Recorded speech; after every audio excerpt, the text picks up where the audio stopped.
علامہ صاحب، یہ نصیری حضرات مولا کائنات علی علیہ الصلوۃ والسلام کو اللہ ثابت کرنے کے لیے اکثر ایک خطبے کا حوالہ دیتے ہیں.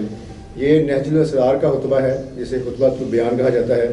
ذرا اس خطبے کی اصل حقیقت کی وضاحت فرما دیں کہ یہ اصل معاملہ ہے کیا؟ شکریہ. اعوذ باللہ من الشیطان اللعین الرجیم. بسم اللہ الرحمن الرحیم.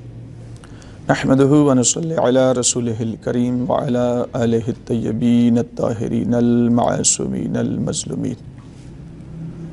اما بعد، بسم اللہ الرحمن الرحیم.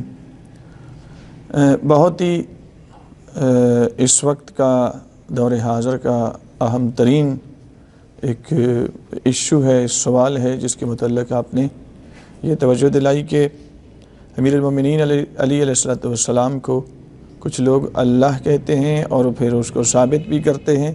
کس چیز سے ثابت کرتے ہیں؟ وہ نہج الاسرار میں پائے جانے والا خطبۃ البیان ہے. تو اس کا سہارا کہ اس میں مولا علی علیہ السلام کے متعلق جملے اس طرح کے ملتے ہیں جس سے بندے کو اشتباہ ہوتا ہے کہ علی مولا ہی اللہ ہیں، نعوذ باللہ. تو سب سے پہلے تو دیکھیں، کوئی حدیث بھی آپ کے سامنے آئے، کوئی خطبہ ہے، تو اس کو قبول کرنے کے چند اس کے لیے ذرائع ہے، یعنی اس کا طریقہ کار ہے کہ کیا ہر چیز کتابوں میں پائی جانے والی حجت ہو جاتی ہے اور قابل قبول ہوتی ہے؟ نہیں، ایسے نہیں ہے. اس کے لیے سب سے پہلے اس کی جہت صدوری کو دیکھا جاتا ہے. جہت صدوری میں اس کی سند کو دیکھا جاتا ہے. سند میں اس کے ایک ایک راوی کو دیکھا جاتا ہے، کیونکہ حدیث کی متعدد قسمیں ہیں. ان میں کوئی مرسل ہے، کوئی منقطع ہے، کوئی موثق ہے، کوئی معتبر ہے، کوئی صحیح ہے، کوئی مستفیضہ ہے، کوئی حدیث عزیز ہے، کوئی حدیث مشہور ہے، کوئی حدیث متواتر ہے. تو ہر ایک کو ایک درجے پہ آپ نہیں رکھ سکتے. جب حدیث کے درجات بتائے گئے تو اس کا مطلب یہ ہے کہ ہر کوئی درجہ قابل قبول یا حجیت کے درجے پہ نہیں پہنچ جاتا. تو اس میں سب سے پہلے ہمیں دیکھنا پڑے گا کہ اس کی سند کیسی ہے. اگر سند درست ہو تو پھر اس کے متن کی طرف آیا جاتا ہے، اور اگر سند میں ہی اشکال آ جائے تو پھر متن میں جانے کی ضرورت بھی نہیں پڑتی. لیکن اب ہم سب سے پہلے اسی قاعدہ کے تحت، جو کہ کسی بھی حدیث کو قبول کرنے کے لیے پہلے نمبر پر اس کے جہت صدوری کی طرف توجہ کی جاتی ہے اور اس کی سند کو دیکھا جاتا ہے، تو ہم اس کی سند پہ تھوڑی سی دقت کر لیں تو مسئلہ اسی میں کافی حد تک حل ہو جائے گا. نمبر ایک، اس خطبہ جو خطبۃ البیان جو نہج الاسرار کے اندر بیان کیا جاتا ہے، اس کے راوی بیان کیے جاتے ہیں حضرت عمار یاسر رضی اللہ تعالی عنہ. رسول اللہ کے بھی صحابی ہیں، امیر المومنین کے بھی صحابی ہیں. پھر اسلام کے پہلے شہید ان کے والد، اسلام کی پہلی شہیدہ ان کی والدہ. اور پھر حضرت عمار یاسر وہ ہستی ہیں، وہ شخصیت ہیں کہ جب سرکار امام زمان علیہ السلام کا ظہور ہوگا تو یہ پوری فیملی، ان کی والدہ کو بھی زندہ کیا جائے گا خدا کی طرف سے، جناب سمیہ کو، جناب یاسر جو ان کے والد ہیں ان کو بھی، اور ان کو بھی. ان تینوں کو امام زمان علیہ السلام 313 میں شامل کریں گے.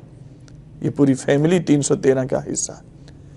ان کے متعلق بیان کیا جاتا ہے اس خطبے کے متعلق کہ وہ فرماتے ہیں 40 ہجری میں امیر المومنین نے ممبر پر بیٹھ کر یہ خطبہ دیا. میں موجود تھا، میں نے خود سنا ہے. امیر المومنین فرماتے ہیں کہ میں زمین و آسمان کا بنانے والا، اور سارا اس طرح آگے خطبہ. ابھی متن پہ ہم نہیں جائیں گے، پہلے ذرا سند کو دیکھ لیتے ہیں کہ 40 ہجری میں امیر المومنین علی بن ابی طالب علیہ السلام نے یہ خطبہ ارشاد کیا، بیان کیا، اور میں نے خود سنا. اور پھر آگے سے جناب ہمارے یاسر کے متعلق کہا جاتا ہے کہ انہوں نے کہا کہ انہوں نے پھر آگے سے بیان بھی کیا ہے، اس کو روایت بھی کیا ہے.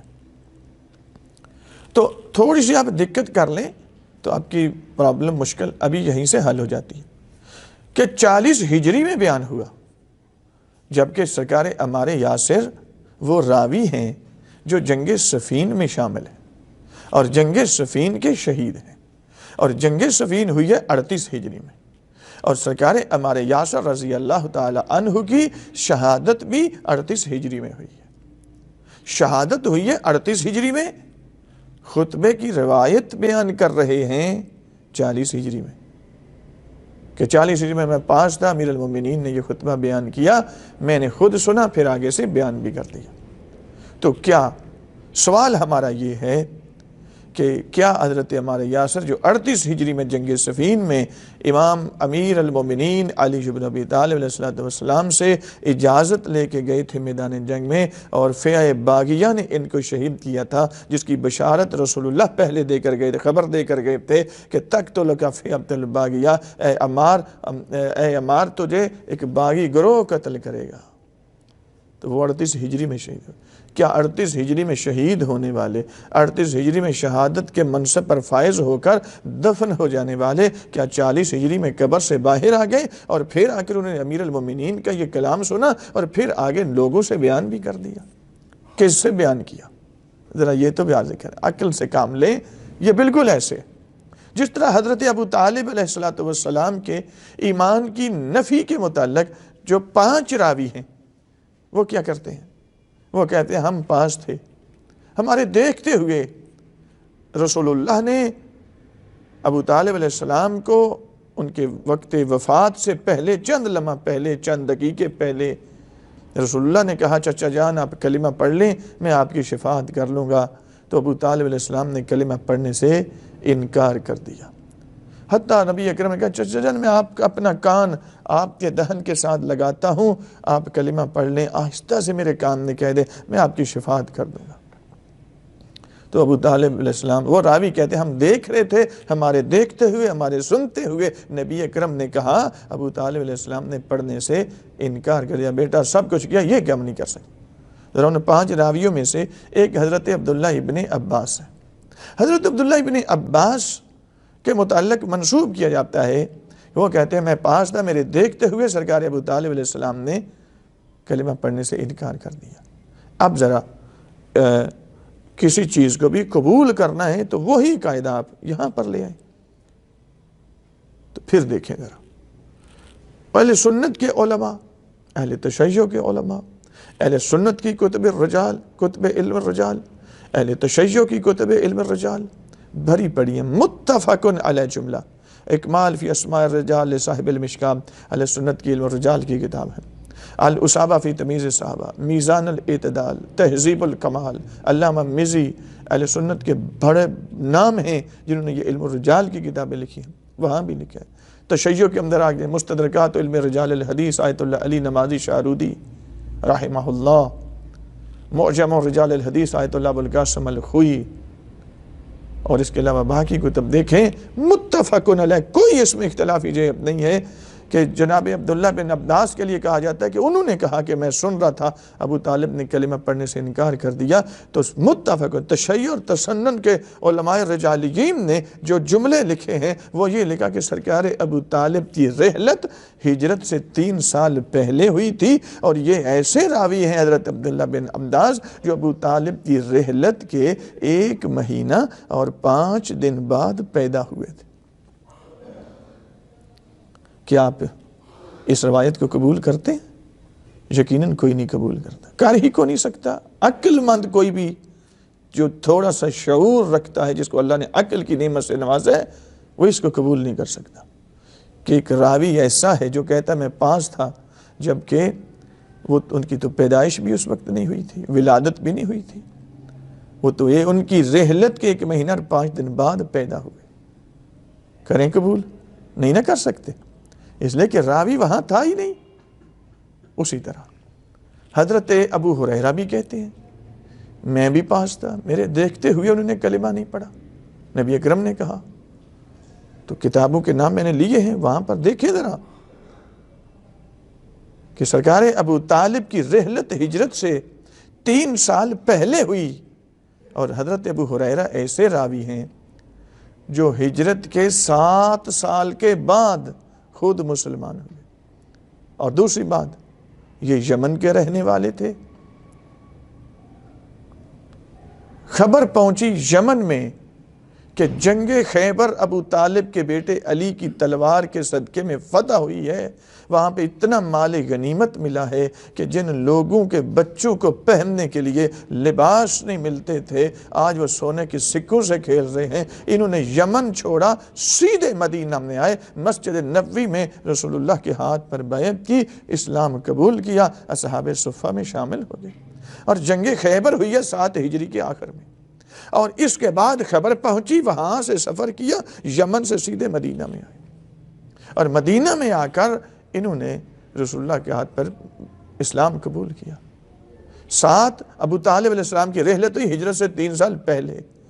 یہ میرا چیلنج ہے، کوئی بندہ یہ ثابت نہیں کر سکتا کہ سرکار ابو طالب کی جب رحلت ہوئی، ان کا وجود ایک تو مکہ میں نہیں تھا، مکہ میں تھے ہی نہیں، نمبر 2 ان کا اپنا اسلام اس وقت ثابت نہیں۔ 10 سال پہلے نہ یہ مکہ میں تھے، نہ ان کا اپنا اسلام ثابت۔ اسی طریقے سے تیسرے راوی ہیں سعید ابن مسیب، کہتے ہیں میں بھی پاس تھا۔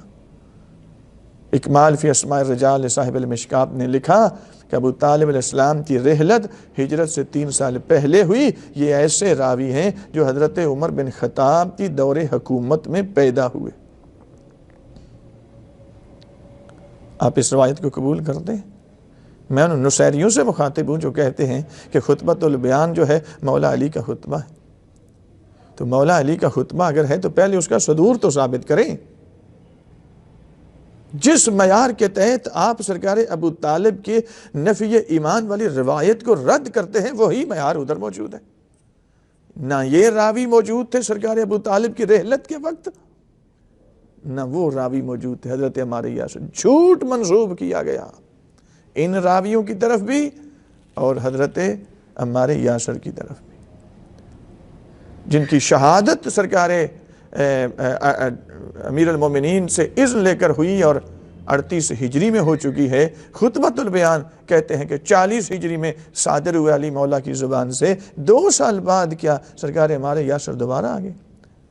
تو جس معیار کے تحت وہ روایت ناقابل قبول ہے، اسی معیار کے تحت یہ روایت بھی ناقابل قبول۔ اب اس کے بعد آپ اس کے متن پہ آ جائیں، اگر صرف نظر بھی کر لیں تو اس خطبہ کو متن کو پھر 3 حصوں میں ہم تقسیم کر سکتے ہیں۔ ایک حصہ وہ ہے جو قابل تفسیر ہے، یعنی اس کا ظاہری مطلب لیا جا سکتا ہے۔ اسی خطبے میں ایک حصہ وہ ہے کہ یعنی مختلف کلمات و جملات کہ جن کی تعویل ممکن ہے، تفسیر نہیں لے سکتے آپ، ظاہری مطلب نہیں، تعویل کرنا ممکن ہے۔ اور ان میں ایک تیسرا حصہ ہے اسی خطبۃ البیان کے اندر کہ جس کی نہ تعویل ممکن ہے نہ تفسیر ممکن ہے۔ کلام الہی پڑھے نا، خدا کی کلام قرآن پاک، تو اس کے بھی 2 ہی حصے بنتے ہیں، یا تو ایسی آیات ہیں جن کی تفسیر کی جاتی ہے، یا ایسی آیات ہیں جن کی تعویل۔ اب تعویل کون کرے گا یہ ایک الگ بات ہے، راسخون فی العلم کریں گے، وہ ایک الگ چیز ہے، لیکن یا تو تعویل ممکن ہے اس کی یا تفسیر ممکن ہے۔ ایسا نہیں ہے کہ جس کی نہ تعویل ہو جس کی نہ تفسیر ہو۔ تو جب کلام خدا میں ایسی کلام ہے، یا طبعی تعویل ہے یا تفسیر ہے، تو امیر المومنین کی کلام میں یہ کون سی چیز کہاں سے آ گئی کہ تعویل اور تفسیر کے علاوہ ایسی ہے جس کی نہ تعویل ممکن ہے نہ تفسیر ممکن ہے؟ اس کا مطلب یہ ہے کہ یہ جملے کچھ اضافہ کیے گئے، ایک تو سند درست نہیں، دوسرا اضافہ کیے گئے جملے ہیں، کچھ نابکاروں نے اس میں اضافہ کیا ہے جن کی نہ تعویل کر سکتے ہیں آپ، نہ تفسیر کر سکتے ہیں۔ لذا اب انشاءاللہ ہم تھوڑے سے وقت کے بعد اس کے متن پہ آئیں گے۔ ابھی تو سند پہ آپ کی خدمت میں میں نے تھوڑا سا جواب دے دیا اختصار کے ساتھ، لیکن انشاءاللہ ہم اس کے متن پہ آئیں گے اور اس کے ایک جملے کا مطالب اپنے سامعین کی خدمت میں پیش کریں گے۔ پروردگار ہمیں حق و باطل کو سمجھ کر فرق کرنے کی توفیق عطا فرمائے۔